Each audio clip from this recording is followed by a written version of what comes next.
Friends, நம்ம இன்றைக்கி நம்ம சேனலில் ஒரு அருமையான ஒரு பன்னீரும் பட்டாணியும் போட்டு ஒரு கிரேவி தான் செய்ய போகிறோம். செய்யறது ரொம்ப ஈஸிங்க. இது வந்து சப்பாத்தி, பூரி, நான், ரொட்டி இது மாதிரி எல்லாத்துக்குமே நல்லாயிருக்கும். புல்கா அந்த மாதிரி எதுக்கு வேணால் சைட் டிஷ்ஷு ரொம்ப சூப்பராக இருக்கும். உங்களுக்கு எவ்வளோ பன்னீர் வேணுமோ அந்த அளவுக்கு நீங்கள் போட்டு எந்த மாதிரி ஒரு பீஸ் வேணுமோ அந்த மாதிரி நீங்கள் பீஸ் போட்டு செய்யலாம். இதே மாதிரி இது வந்து எப்படி செய்யுது அப்படின்னு வாங்க ஃப்ரெண்ட்ஸ், வீடியோக்குள்ளே போய் பார்க்கலாம். வீடியோக்குள்ளே போகிறதுக்கு முன்னாடி புதுசாக ஃப்ரெண்ட்ஸுங்க பார்க்குற ஃப்ரெண்ட்ஸுங்க நம்ம சேனலை சப்ஸ்கிரைப் பண்ணி வச்சுக்கோங்க. அதுக்கு முன்னாடி நம்ம செய்கிற சமையல் நல்லா இருக்கணும் அப்படின்னு நினச்சிக்கினாக்கா கொஞ்சம் அன்போடு சமைங்க. ரொம்ப சூப்பராக ரொம்ப நல்லாயிருக்கும். வாங்க ஃப்ரெண்ட்ஸ், எப்படி செய்யுதுன்ட்டு பார்க்கலாம். வீடியோக்குள்ளே போகலாம். பன்னீர் பட்டர் மசாலா செய்கிறதுக்கு இது வந்து நான் வந்து ஏற்கனவே வந்து வீடியோ போட்டிருக்கிறேன். இது வந்து வேறு மாதிரி வேறு மெத்தடில் செய்கிறது. இப்போ வந்து நான் வந்து 200 கிராம் பன்னீர் எடுத்து வச்சுக்கிறேன். இதுக்கு நம்ம வந்து ஒரு மசாலா வந்து வதக்கணும். அதுக்கு பார்த்திங்கனாக்கா கொஞ்சமாக இஞ்சி ஒரு இவ்வளோ பெருசு இருக்கும், அந்த அளவுக்கு, அதோட கொஞ்சம் சின்னதாக கட் பண்ணி வச்சுக்கிறேன். 2 பிரியாணி இலை, ஒரு வெங்காயம் வந்து ஒரு 2 பெரிய வெங்காயம் கட் பண்ணி வச்சுக்கிறேன். ரொம்ப பெருசு இல்லை, ஒரு மீடியம் சைஸு 2 பெரிய வெங்காயம், ஒரு 10 முந்திரி, காஷ்மீரி மிளகாய் வந்து ஒரு 5 எடுத்து, அந்த 4 எடுத்து வச்சுக்கிறேன். ஒரு 2 பட்டை, 3 கிராம்பு, 2 ஏலக்காய், கொஞ்சமாக ஒரு சின்ன கட்டி பூண்டு கூட வந்து ஒரு 3 தக்காளி, நல்ல பெரிய தக்காளியாக 3 தக்காளி இந்த அளவுக்கு பெருசாக இருக்கும். 3 தக்காளி வந்து நான் வந்து கட் பண்ணி வச்சுருக்கிறேன். இப்போ இது வந்து இந்த மசாலா வந்து கொஞ்சமாக எண்ணெய் ஊற்றி நம்ம இது எல்லாத்தையும் நம்ம நல்லா வதக்கணும். அடுப்பத்தை வச்சு நான் வந்து ஒரு கடாயை வச்சுருக்கிறேன். இதில் வந்து 2 ஸ்பூன் எண்ணெய் ஊற்றிக்கலாம். நார்மல் எண்ணெய் தான். இது கூட நீங்கள் வெண்ணெய் வேணாலும் போட்டுக்கலாம். நான் வந்து வெறும் எண்ணெய் தான் ஊற்றுறேன். இது கூட வந்து வெங்காயம்,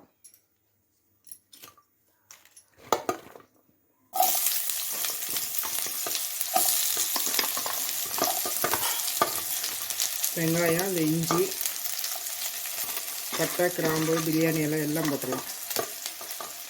இந்த மிளகாய், காஷ்மீரி மிளகாய் இதையும் போட்டுறேன். பூண்டு எல்லாத்தையும் போட்டு நல்லா வதக்கணும். இந்த அளவுக்கு வதங்கினா போதும். வெங்காயம் ரொம்ப ப்ரௌனாக வேண்டாம், ரொம்ப வந்து பச்சையாகவும் இருக்கக்கூடாது. இந்த அளவுக்கு வதங்கினா போதும். இப்போ வந்து நம்ம வந்து கட் பண்ணி வச்சுக்கிற தக்காளி போட்டுக்கலாம்.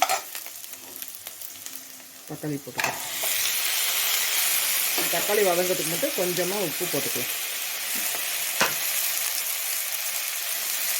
கொஞ்சமாக தக்காளி வதங்கிறதுக்கு மட்டும்தான் போடுறோம். இது கூடவே இந்த முந்திரி எடுத்து வச்சுக்கிறோம். முந்திரி வந்து உங்களோட விருப்பம், போட்டால் கொஞ்சம் நல்லாயிருக்கும். இந்த பன்னீருக்கு தான் முந்திரி போட்டாலே நல்லாயிருக்கும்.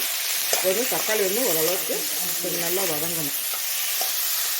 இந்த அளவுக்கு தக்காளி வதங்கினா போதும். இங்கே வருங்க, தோலெல்லாம் நல்லா பிரிஞ்சு வந்துடுச்சு மேலே இருந்து. இப்போ நம்ம அடுப்பு ஆஃப் பண்ணிவிட்டு இது வந்து நல்லா ஆற வச்சு நம்ம அரைக்கணும். இப்போ அடுப்பு நம்ம ஆஃப் பண்ணிடலாம். அடுப்பு ஆஃப் பண்ணிவிட்டு கொஞ்சமாக கொத்தமல்லி, இந்த தண்டெல்லாம் வேஸ்ட்டு பண்ணாதீங்க. இந்த மாதிரி மசாலா அரைக்கும்போது நம்ம வந்து போட்டுக்கலாம். இதோடய போட்டு நம்ம அரைச்சிக்கணும். அதோட இன்னும் கொஞ்சம் போடுறேன். தண்டு, அந்த இலை எல்லாத்தையுமே போட்டு இதையும் நல்லா வதக்கிட்டு இதுலேயே அந்த சூட்லேயே அது வதங்கிடும். இது வந்து நல்லா நம்ம ஆற வச்சுட்டு நம்ம வந்து அரைச்சிட்டு அடுத்தது செய்யலாம். இப்போ நான் வந்து இந்த வதக்கின அந்த கடாயாக தான் வச்சுருக்கிறேன். இது வந்து கொஞ்சம் சூடானதுக்கப்புறம் நம்ம வந்து 1 டேபிள் ஸ்பூன் பட்டர் போட்டுக்கலாம்.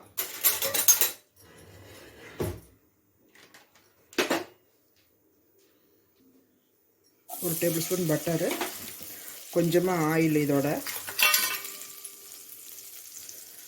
இதுவும் 1 டேபிள் ஸ்பூன் போட்டுக்கோங்க. இப்போ இது வந்து நல்லா கொஞ்சம் கரைஞ்சதுக்கப்புறம் ஒரு பெரிய வெங்காயம் கட் பண்ணி வச்சுக்கிறேன். இந்த வெங்காயத்தை இதில் போட்டுடலாம்.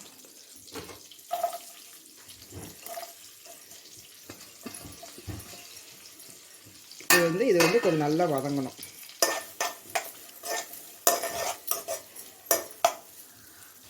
வெங்காயம் இந்த அளவுக்கு வதங்கினதுக்கப்புறம், இந்த அளவுக்கு வதங்கினா போதும். இந்த அளவுக்கு வதங்கினதுக்கப்புறம் நம்ம அரைச்சி வச்சுக்கிற இந்த மசாலாவை போட்டுக்கலாம்.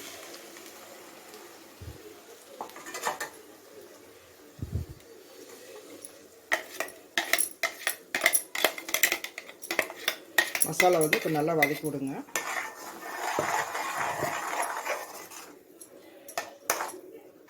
இப்போ மசாலா போட்டு நல்லா வதக்கிட்டு இருக்கிறேன். இப்போ இது கூட வந்து ஒரு ஸ்பூன் மஞ்சத்தூள், 1 ஸ்பூன் மிளகாத்தூள். நம்ம வந்து காஷ்மீர் மிளகாய் தான் போட்டிருக்கிறோம். அது வந்து காரம் கம்மியாக தான் இருக்கும்.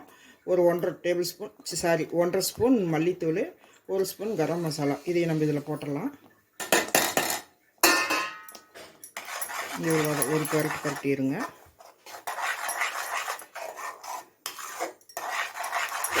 இப்போ இது கூட வந்து நம்ம வந்து பச்சை பட்டாணி, இது வந்து தோல் உரிச்சா வரும்ல, அந்த பட்டாணி தான். அதை வந்து ஒரு கைப்பிடி அளவு எடுத்து வச்சுக்கிறேன். அதை போட்டுடலாம்.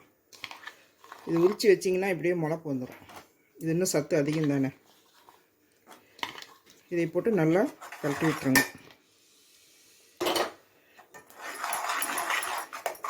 பரட்டி விட்டுட்டு மிக்சியை கழுவி கொஞ்சம் தண்ணி ஊற்றிடுங்க. மிக்சி கழுவி கொஞ்சம் தண்ணி ஊற்றிக்கலாம். இந்த பட்டாணி வேகணும்ல, அதுக்கு.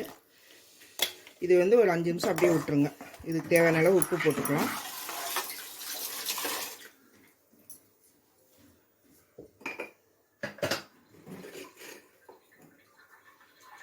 உப்பு காரம் உங்களுக்கு தகுந்த மாதிரி போடுங்க.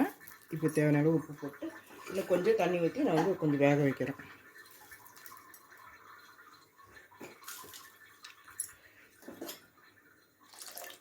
இப்போ பாருங்கள், நான் வந்து ஒரு 10 நிமிஷமாக வேக வச்சுட்ருக்கிறேன். இப்போ எண்ணெயெலாம் நல்லா மேலே வந்துடுச்சு. இப்போ வந்து நம்ம கட் பண்ணி வச்சுக்கிற இந்த பன்னீரை போட்டுக்கலாம். பன்னீர் வந்து நான் கட் பண்ணி வச்சுக்கிறேன். இந்த மாதிரி சைஸுக்கு கட் பண்ணியிருக்கிறேன். நீங்கள் சின்னதாக வேணால் கூட சின்னதாக போட்டுக்கலாம். இதை வந்து நீங்கள் வந்து எண்ணெயில் லைட்டாக ஃப்ரை பண்ணி கூட நீங்கள் போடலாம். நான் வந்து இப்படி பச்சையாக தான் போடுறேன். போட்டு ஒரு கொதி வந்ததுக்கப்புறம் நம்ம ஆஃப் பண்ணிடலாம். எல்லாத்தையும் போட்டுருங்க. இது கூட கொஞ்சமாக கஸ்தூரி மேத்தியும் கொஞ்சமாக கொத்தமல்லி. இது வந்து சப்பாத்தி, பூரி, நான் இதுக்கெல்லாமே ரொம்ப சூப்பராக இருக்கும். இது ரொம்ப ஈஸி தான் செய்கிறது. நம்ம அந்த காஷ்மீர் மிளகாலாம் போட்டோன்னே நல்லா கலர்ஃபுல்லாக இருக்குது பாருங்கள். இப்போ வந்து கஸ்தூரி மேத்தி வந்து நான் வந்து 1 ஸ்பூன் எடுத்துருக்குறேன். இதை வந்து இப்படி நல்லா கசக்கி போடுங்க. கசக்கி போட்டிங்கனாக்கா நல்லாயிருக்கும். இது கூட வந்து கொஞ்சமாக கொத்தமல்லி அப்படி தூவி விட்டு ஆஃப் பண்ணிடுங்க. அவ்வளோ. ஒரு கொதி வந்ததுக்கப்புறம் 1 நிமிஷம் மட்டும் மூடி வைங்க. பன்னீர் வெந்துடும், சீக்கிரமாக வெந்துடும். அப்புறம் ஆஃப் பண்ணிடலாம் நம்ம. அவ்வளோதான் ஃப்ரெண்ட்ஸ், ஒரு கொதி வந்துருச்சு. இப்போ நான் வந்து இதை வந்து நான் ஆஃப் பண்ணிடுறேன்.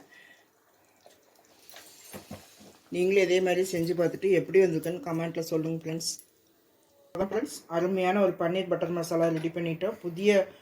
புதிய முறையில் நான் செஞ்சுருக்கிறேன். இதே மாதிரி நீங்களும் செஞ்சு பாருங்கள். செய்யறது ரொம்ப ஈஸி தான் ஃப்ரெண்ட்ஸ். எப்பவும் ஒரே மாதிரியே செஞ்சு சாப்பிடாம இப்போ நம்ம வந்து கொஞ்சம் வித்தியாசமாகவும் செஞ்சு சாப்பிட்லாம். இது செஞ்சு பார்த்துட்டு எப்படி இருக்குன்னு கமெண்ட்டு சொல்லுங்கள். இந்த வீடியோ பிடிச்சிருந்தால் லைக் பண்ணுங்கள், ஷேர் பண்ணுங்கள், கமெண்ட் பண்ணுங்கள். சப்ஸ்கிரைப் பண்ணிவிட்டு இப்படி பக்கத்தில் இருக்கிற ஆல் என்ற ஆப்ஷனை ஆன் பண்ண மறந்துடாதீங்க. மீண்டும் அடுத்த ஒரு நல்ல வீடியோவில் சந்திப்போம். நன்றி, வணக்கம்.